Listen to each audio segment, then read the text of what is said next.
Okay, this is my third try doing this, so hopefully I do it right. I'm gonna open up my little calculator real quick and put it in the corner.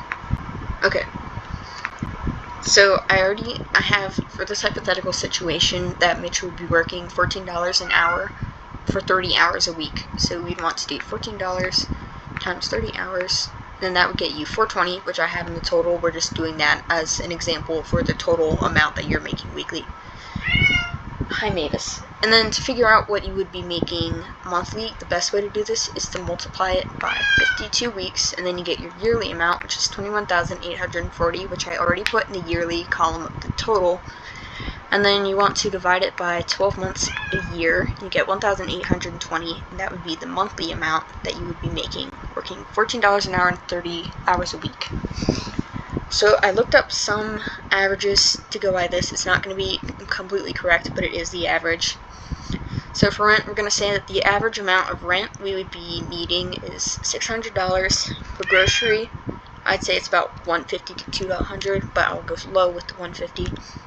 Savings, you generally go by a percentage. These percentages are my percentages, but not yours, so they won't work the exact same for you. I tried it, and you end up with a lot of personal money. Car insurance is usually around $150, I believe, or $138. That's what it said.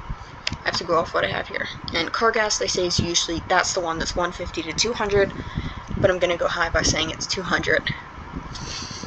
So we have all of this, and then we want to figure out what we would be spending on the rest of it. So we want to add 200 to 138, just going through these columns, and then we want to also add 150 and 600, so that's 1,088, and then we want to take, I'm just putting this here to have it, 1,088, we want to subtract 18,020 by 1,088, so 18,020, minus 1,088, and you get 732, so that would be the amount that we have left over. And basically a good rule of thumb is you want to save about 20%, I believe. So to do that, I have a percentage calculator just to help.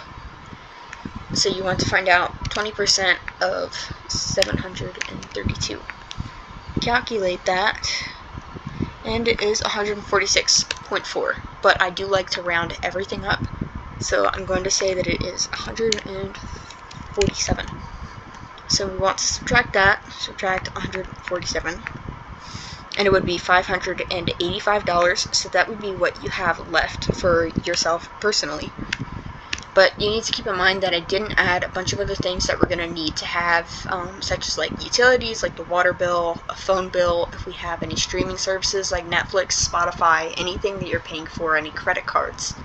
Those are going to need to be added too, so you're going to want to take them out of your personal, which would be kind of like your fun money, because unfortunately those things are more important than fun in this case, because like if you can't pay your rent, then you don't have a house, and that's not very fun.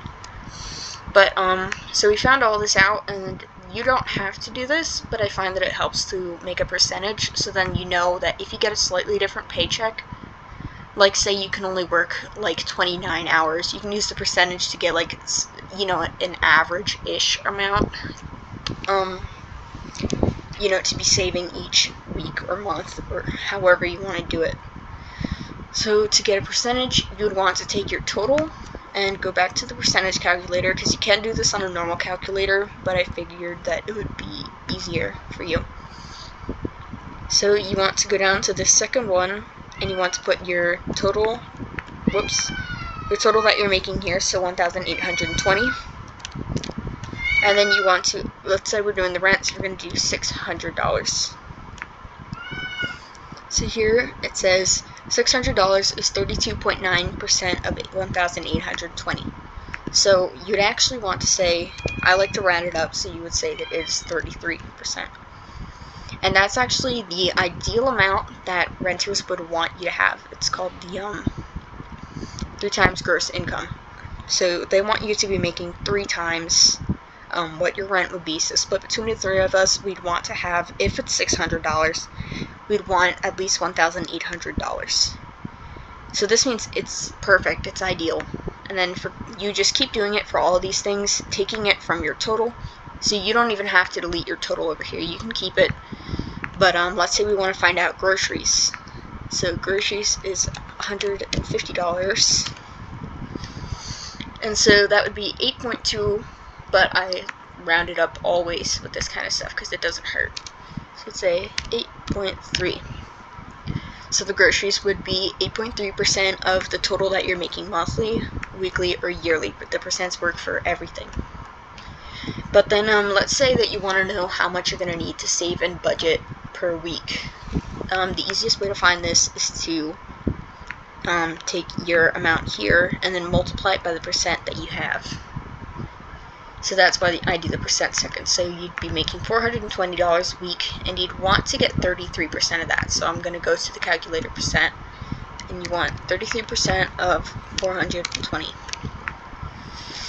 And that's when you get 138.6, but I like to round it up, and so it will be $139. And same thing here, 8.9% of 420. So 8.9. You get 37.38, or again, I round it up, ignore that, and I make it, how much was it again? Okay, so 38. And you keep going through all of these things, and that would be the amount that you want to save each week for each category of things. I'm trying to think of what else you might need. Oh yeah, when you're rounding up, you're going to end up spending more money than you're making, basically. And that's fine, just the difference. So let's say that you're spending like 1,560. Oh my gosh.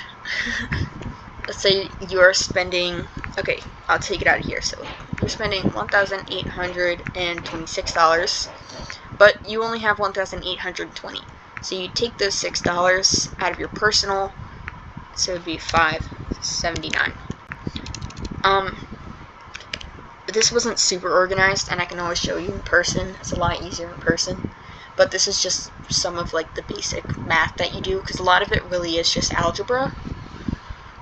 And yeah.